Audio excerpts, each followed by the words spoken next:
जानो दाड़ी रे गावाना के बोल पर तूफान गाड़ी रे हमारा बारे में नहीं जानो दाड़ी रे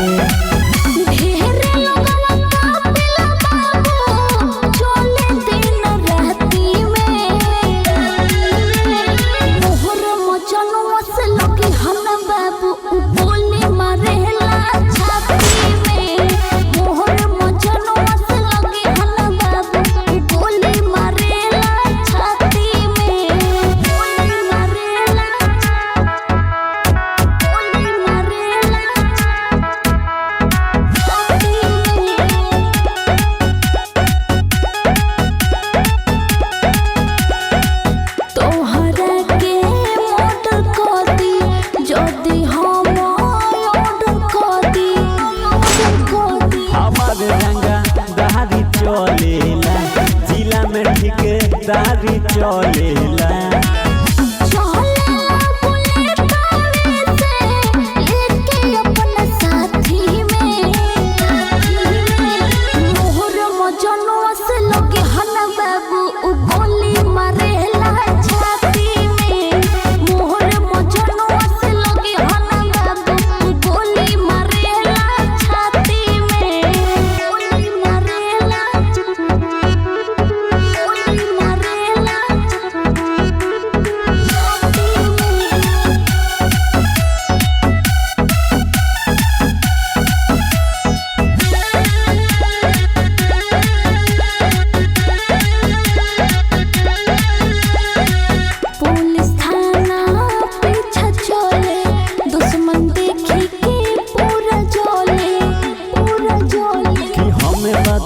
मास हई रे कि सब में पास हई रे।